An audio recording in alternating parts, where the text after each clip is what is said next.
Adam, if product design were a culinary experience, you would be the soy sauce-infused pork belly with extra fish sauce and a side of overcooked and rubbery octopus legs. That is a very apt metaphor.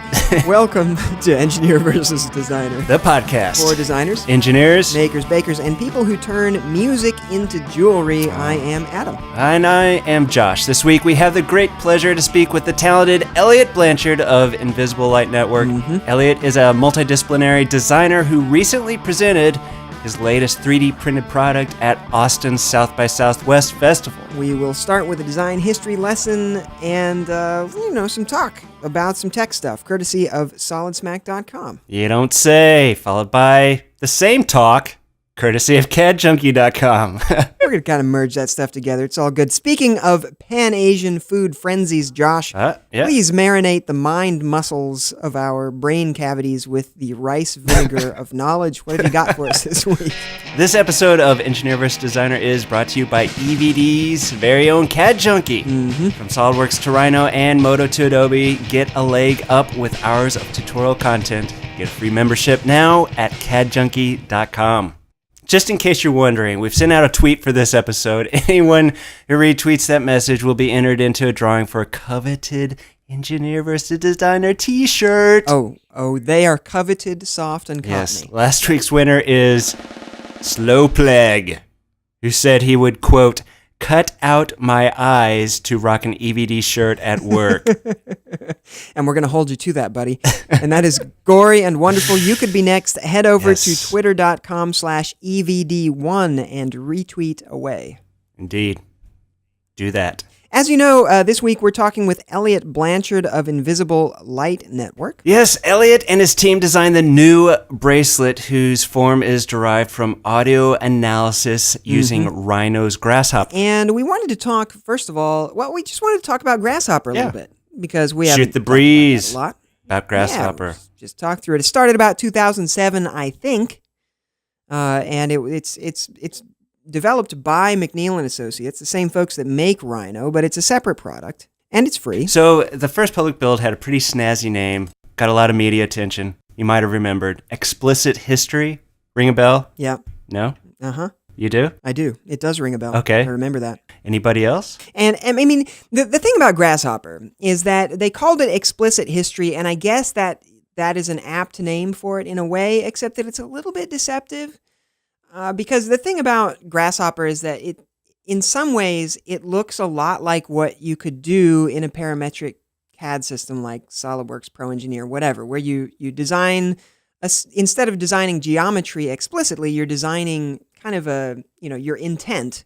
And then if you change a parameter, then everything updates. Yeah, it's different. It's different in the sense you're using, it's an algorithm-based software. Right. You're not using dimensions necessarily to control the parameters. You're using numbers. You're using algorithms. Well, you can. That's what's kind of the weird thing about it is you can use numbers that become dimensions. I guess it's more like programming and less like a parametric CAD system, right? And what's tricky about it to me, it's really cool. First of all, I'll say the good stuff first. It is extremely flexible. You can do all kinds of really cool, mind-bending things, and anything that you would expect to have in a programming language mathematically is all in there. All kinds of stuff that I have no idea what to do with is in there. Really powerful math calculating functions, stuff you can do with lists to deal with huge data sets, and it's really interesting. The other side of that, though, is that it's a programming language. It's not it doesn't feel like CAD. So things that you're used to being able to do are hard to do in Grasshopper. You're like, I want to punch a hole in that thing over there. You're like, well, I got to define a point, and then I got to define a plane, and then I got to. It's just you get a little visual feedback, but it's really it's really complex on the equation side, I guess.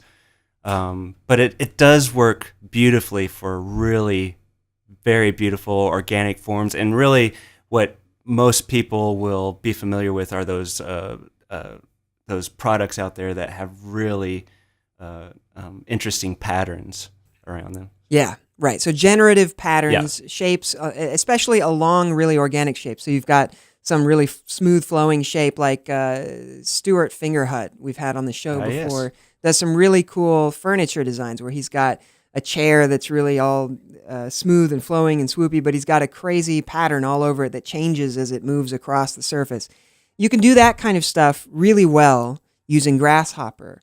But the geometry kernel is still Rhino's geometry kernel. And to me, that's the biggest drawback with it. You can use it to create a surface model, but if you're starting to try to create a solid model to actually make something with, then it has the same limitations that Rhino does in general, where filleting is really hard to do. It's, so I think it's an amazing tool, and it's a great way to get something started. And then if I'm doing a mechanical design after that, then I'm probably going to export it over to a parametric. Is there anything else out there that's similar? Any other software? I don't know of any that does. I've never seen anything like it, frankly. You can do that kind of stuff using scripting languages, right? Yeah. If you're a code head. So it's filling an interesting gap, right? It's an interesting niche between coding and visual modeling. Yeah. Who knew algorithms could look so sexy? Have you been able to make anything sexy with it? Nothing. Nope. I made a cloud of points one time. Did you? Yeah, that was about the extent of my... That's not that sexy. You need to go look at Stuart's designs and the bracelet from our upcoming guest. Yep. Why don't we roll that tape? Up next. So, Elliot, thanks so much for being on the show with us today. We have one deep probing question for you before we get started. If you could become the greatest break dancer ever on planet Earth, but in order for that to happen, you had to do the worm anytime you wanted to walk anywhere. Would you do that? It would depend if my clown suit was back from the dry cleaners. I guess that would be the deciding factor. All right. Yeah. Even better. All right. Elliot, thanks again for being with us. First, we want to know a little more about you. Invisible Light Network, it's your website. What is it, and where did you get that name, man? Invisible Light Network is sort of the evolution of an earlier sort of website. It's kind of a funny story. I had an earlier website that was called Royal Color Network, and so when I started the studio Invisible Light Network, I wanted to come up with something that was similar, but equally impenetrable. So I wanted to do something that could either be a design studio or potentially a cult, right. Depending on which way I wanted to go for tax purposes. Right. Gotta remember the taxes. Right. So how many people are you're up in New York, right? How many people are working with you? We're based in Brooklyn. We're still a pretty small studio. It really depends on the project because we do so many different things. We have different teams of people, but we're like under 10 people right now. We're a nice small studio. And you have a long list of creative services on the site, everything from film to experience design. What do you guys actually do? So this is a question we get all the time. So we do, so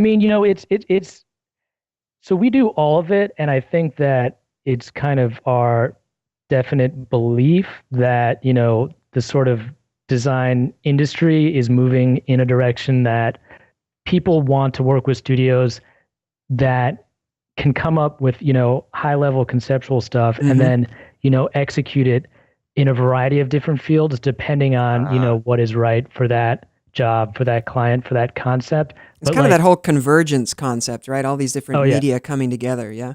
Oh, yeah. We definitely believe in that big time. And it's less, the idea of dabbling and more the idea of we're bringing sort of our design perspective to the client. And, we can take that design perspective to a variety of different fields, depending on what's right for that project and that client. And, I think that gets into the whole, a lot of production is becoming digital and getting to the place, where you can have a smaller studio be involved in a lot of different things. That's happening in, obviously we're talking about industrial design, that's equally happening in traditional animation and CG, in film production. And so, it gives us an opportunity to, create something like we're trying to create here where we can get involved in a lot of different things. Now you've had some pretty big clients too. You've got listed IBM, Adidas, Pepsi, Nokia. Give us some examples of some work you did for these guys, and tell us what's been your favorite so far. So we've done with a lot of the big clients traditionally. We've done broadcast design for advertising, and that includes traditional animation, CG, VFX type stuff, and some live action as well. Now, some of that, like for instance, Intel was involved with the Intel Creators Project, and that was a pretty cool installation project that involved live 3D scanning that then tied into CG. That was definitely a fun one, although we do really get into just doing traditional animation as well. I think that we're very interested in, trying to bring some of these 3D printing type projects to these bigger clients as well, and we've gotten a lot of interest in it as well. So I think that's going to be something cool that we'll be able to like fold in the future. So do you go to them with the concept, or do they come to you? It's both ways, I think, depending on the project. Sometimes they'll come and they'll have like a very detailed concept, and your job is to execute that as well as possible. The projects that we prefer, that I think that we get more and more in the interactive and installation space, is where they come to you, right at the very beginning of the project for the initial concept. And, that's like a very collaborative process if you're working with them, and then you take it from there all the way through. And that's very exciting. Nice. Yeah. And when you say traditional animation, that of course means like flip books, right? That means everything from, well, I was thinking more like shadows on cave walls. Oh, right. We've done some work there that we're really Kids proud love of. that these days. It's the shadow puppets. You're right. Okay. Well, so do you personally, Elliot, you've mentioned industrial design. Are you trained as an industrial designer and you do other things now? Or do you consider yourself primarily, an art director, media person? What's your favorite thing to do? Yeah. Well, actually, let me back up and give you like a real answer to the last question. Okay. When we say traditional animation, we usually mean in the context of what we do, animation that does not have an interactive component. Gotcha.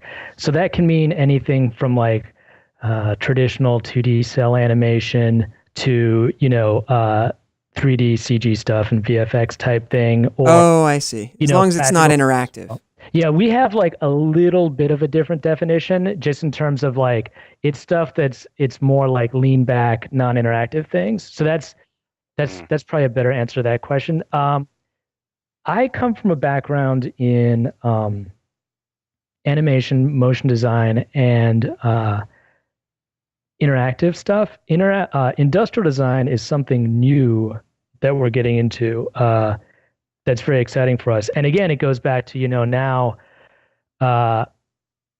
with the advent of 3D printing and, companies like Shapeways, it's something that a design studio such as ourselves can get involved in without having to get involved with like, enormous setup costs on the fabrication side. So I think that the sort of like onset of 3D printing has kind of like opened the door for us to get involved with industrial design. And I think it'll lead to a lot of other things, but it sort of brought us into the field as well. So I guess one of your first products that you've gone into industrial design with is the new bracelet, NU bracelet that you presented out at South by Southwest.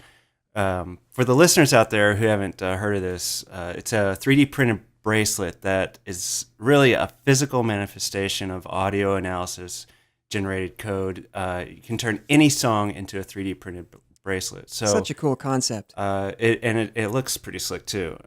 Elliot, can you sort of give us the background on how this project started and really how you ended up at South by Southwest?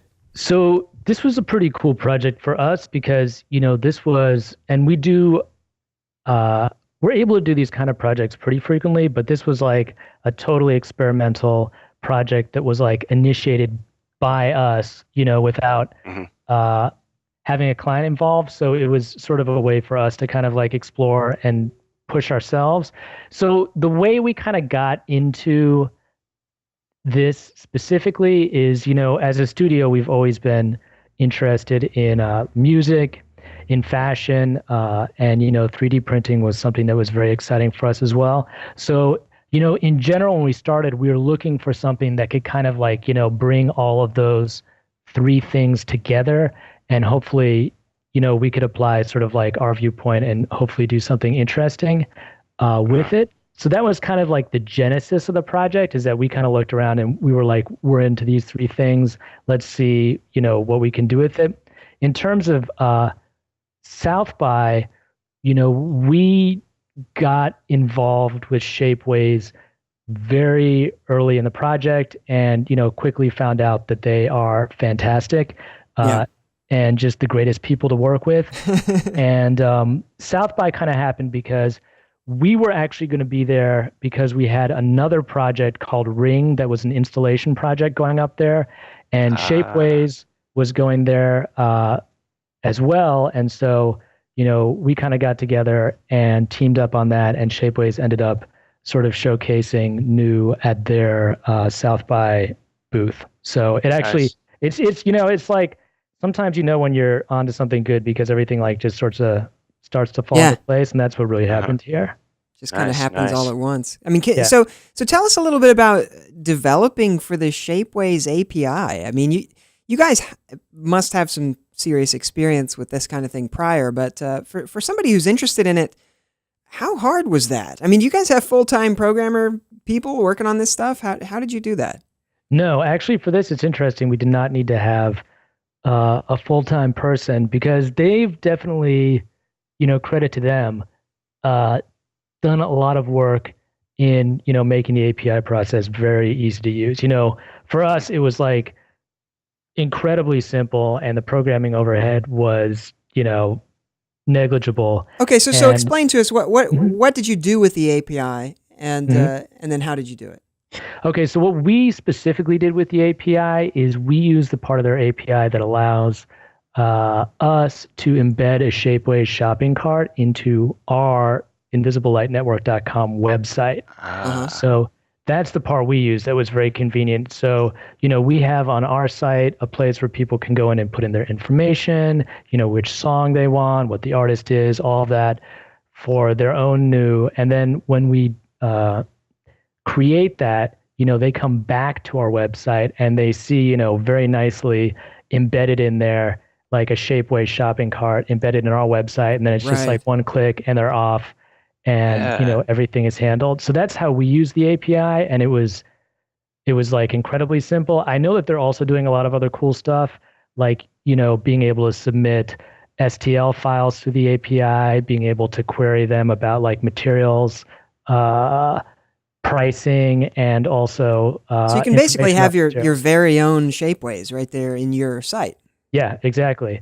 And then you can also do things where you can be like submitting things to Shapeways through your website, but it's all staying on your website for the client. So it's pretty cool. But you guys, so you guys are creating an object that is this dynamic, though it's based on an audio recording. Mm-hmm. And so what's really cool about that is the parametric nature of it. And I'm sure there are a lot of listeners out there that would hear this and kind of bells are ringing in their heads, because you could very easily set up something where a user comes in and types in the parameters of some bracket or something more functional than a bracelet, and use that same API to kind of send that custom object off, and basically the user experience only sees your company, but really the thing is drop shipped from Shapeways, which is pretty sweet. Yeah, there's like 7 different parameters you guys are looking at there in just the song. Yeah, there's a bunch of different stuff that we look at in the song, and it's all a parametric design process, and I mean that gets into this was all developed in Rhino with their Grasshopper framework, and that was really perfect for this project because Grasshopper, and this was the first time we'd used it,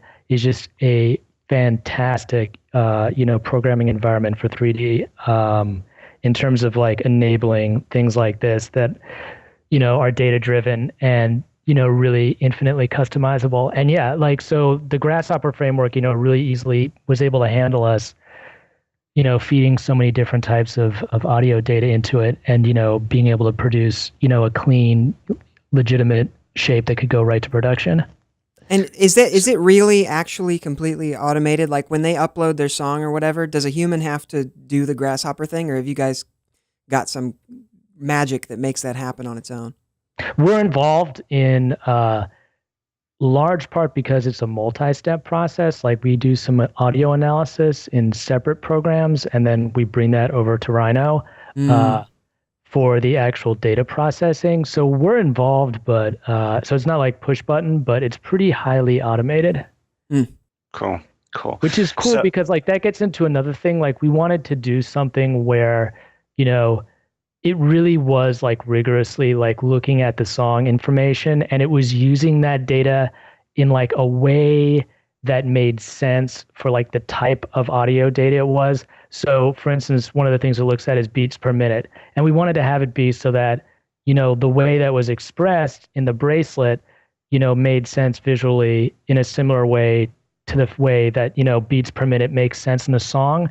And we didn't want it to be like it was just looking at numbers and then it was kind of doing some sort of mumbo jumbo and it was kind of like a black box and it wasn't really apparent, what the relationships were. And Grasshopper was really good at, being able to be kind of like rigorous about it. So you mentioned the interest in fashion and ultimately came up with the bracelet idea. Why the bracelet, and were there other things you considered about using a song to make like a table sculpture or a lamp or something? Yeah, so we did think about a lot of different things, both like bigger than a bracelet, like a table and a lamp and all of that, or smaller, like a ring. And the bracelet we picked because it was like it was kind of like the sweet spot between being large enough that you could clearly see like the audio data, and it was, not so small that everything kind of got mushed together. And it wasn't so big that it then became, like very expensive for a customer to buy in terms of, like the current cost today of like 3D printing. So like we actually thought about a lot of different things like rings, earrings, necklaces, so on and so forth. And the bracelet was kind of like the sweet spot between being big enough to really be able to see detail and small enough that it was still reasonably priced. Guys and girls can both wear bracelets too. Not just a necklace or earrings. Definitely a lot of orders from both. Yeah. Right on. And on the industrial design side of things, as you guys are conceptualizing these ideas, are you doing that primarily in 3D? Do you sketch things out first? What's your process like? We actually do, and this isn't just for the industrial design. This is kind of like our universal process. Is we do a lot of like writing actually before we even get into sketching, just in terms of, so why is that important? And I think the reason is it like forces you to have like a concept that's good, because if you write it down and it sounds kind of like obvious, or it doesn't sound like there's a lot there, then, there probably isn't, no matter how pretty you make it. And so we actually spent a lot of time writing, about, what does a song mean? What is important in a song? Like, how would that be expressed? And then we moved into, from there, sketching, and then took that into, the Rhino framework. And we actually looked at a lot of different frameworks when we started out, because we had the benefit of time, because this was sort of a self-directed project. So we looked at Rhino and Grasshopper, which is what we ultimately used. We looked at doing things with Maya Fluids. We looked at doing things with Houdini. We looked at doing things with ZBrush. So we really looked at a bunch of different packages to see, what fit the concept the best. Right. So how would you say you approach each project? Do you have sort of a system in place and certain people that you use for spawning these creative ideas, or do you just I know you work with a lot of clients, but for this, for the bracelet, you said it was one of your own designs. So how does that process start, and how do you go through it? So that's actually what, is like unified across like everything that we do, whether it is like an industrial design project or, a short film or an animated piece. Actually, like the early stages are all very similar. And I kind of got into that a little bit, but we definitely always start with just brainstorming, like literally just sitting around a table, not even writing things down at that point, just like really just kind of like, bouncing ideas off each other. And then from there, usually we go down to writing, writing the concepts out, trying to think of, like intellectually, they're really interesting and they make sense. And then from there, actually, again, almost for every type of project we do, we go to sketching. And then, from there, it starts to branch out a little bit depending on what kind of project. But I think that it might sound a little counterintuitive, but it's very important to have a structure to the early design phases to kind of like support your thinking so that you don't get into the point, you don't quickly get into the place where you just kind of like feel like, you're sort of wandering around. And I think that having that structure helps you come up with good ideas. Now, something that's really interesting to us about this 3D printing phenomenon, I think, when we were on the phone with Carl Bass the other day, he was saying that he joked that 3D printing is the overnight success that took 25 years, because they've been around forever. It's just that all of a sudden, this thing has kind of exploded in the past year, and people are really, really excited about it in a way that kind of came out of nowhere, considering that the technology's been around so long. And a lot of that has to do with cost and availability of software and all that stuff. But there's a lot of debate right now about, how is this going to impact actual consumers, right? Because the parts that come back have certain kinds of limitations at this point. Where do you think 3D printing will be, say, 3 years from now, something not too long in the future? And how is that going to impact actual consumers, in your opinion?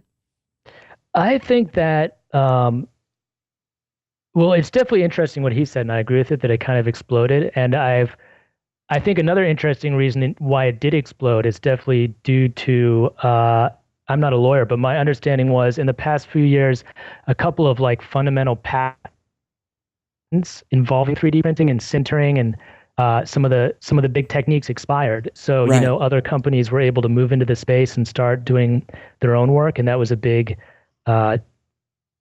initiator to it as well. And I think, you can go even farther back, and I hope I'm not getting too off topic, but I think people don't realize that 3D printing is like the latest and one of the most exciting expressions of, a lot of revolutionary work that's been going on with computer-controlled manufacturing and design that's been going on, right? Way longer than that in terms of water jet, and it's sure, yeah. There's so much stuff. I think in answer to the question of consumer outlook for the next 3 years, I myself, and I know that a lot of people have a different opinion, but I myself cannot think of scenarios in which you would have like large numbers of black boxes, whatever they are, sitting on people's desks at home in the next 3 years. Right. I think, and that goes to the cost question, that goes to the materials question. Now, I can see a lot of ways in which 3D printing is going to be like is already and is going to continue to be a really important part of, manufacturing and design industries. And I can definitely see, and I'm already seeing this for sure, a lot of design studios feeling like, now that they need to have a 3D printer in their shop to really operate today. I think that's where the biggest revolution is going to be, and it's, already occurring.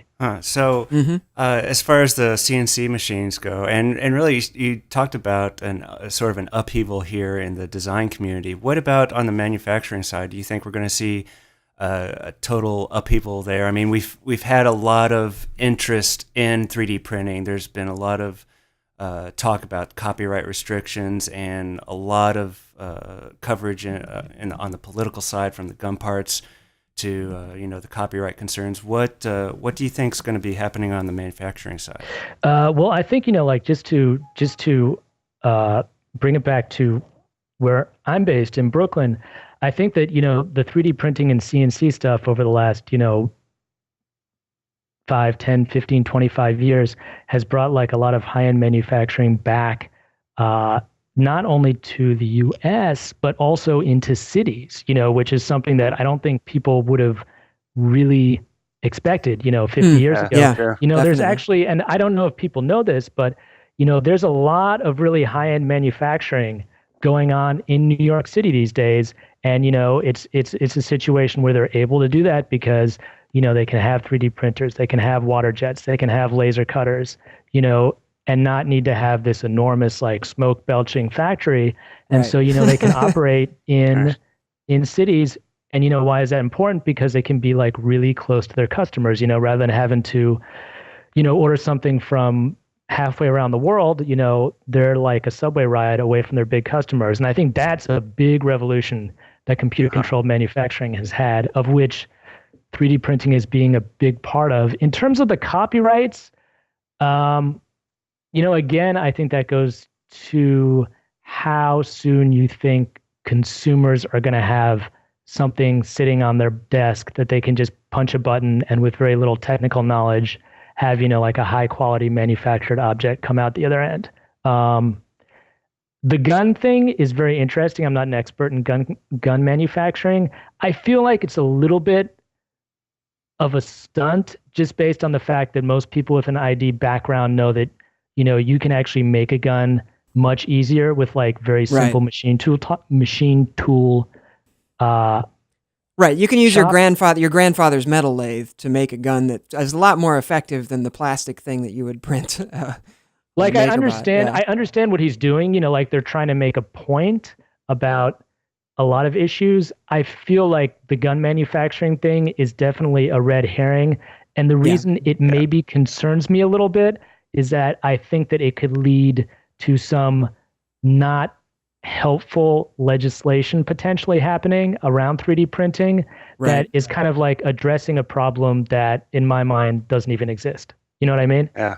Yep. Well, so what kinds of projects do you guys have in the pipeline now? Is there something that you can tell us, or is it all top secret?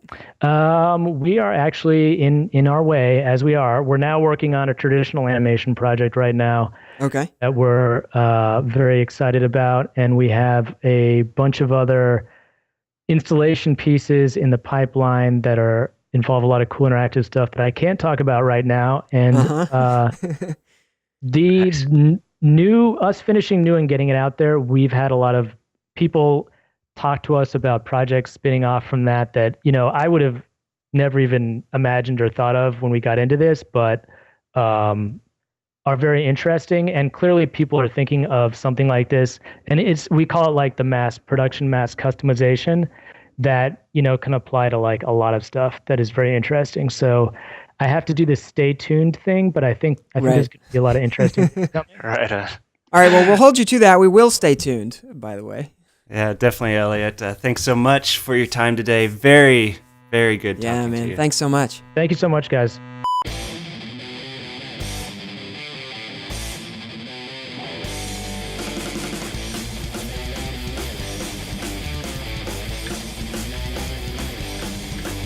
All right.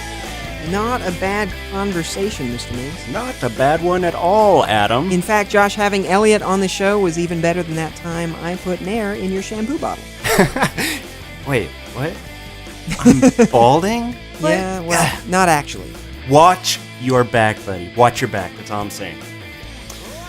Now, if you'd like to send me a better-looking toupee, it looks like I'm going to need it. Yep. Address it to Josh. I could use one of those myself, actually. We want to hear from you. Let us know what Adam you Bald. think you want to see on the show, and your favorite Grasshopper trick over at EngineerVsDesigner.com or on the EVD YouTube and or Vimeo channel. And if you'd like to see us swimming in a pool of our own inks, be sure to like us, +1 us, tweet us, or whatever else is, as social media has been correlated with combing hair in front of your face, taping Band-Aids on your nipples, and listening to Morrissey. This show was edited by the masterful Simon Martin. If you love our taste in music and you want some added auditory mojo to help propel you through the workday, be sure to check out a new playlist on Solid Smack Radio every Tuesday on solidsmack.com. Yep. And we'll see you next week. And remember, without engineers, designers would be flying coach and chartreuse hot air balloons. And without designers, engineers would wear velvet muumuus and sneakers to work because they are, quote, so comfortable. Weak. Oh, I'm not the one who said that, buddy. A production of EVD Media.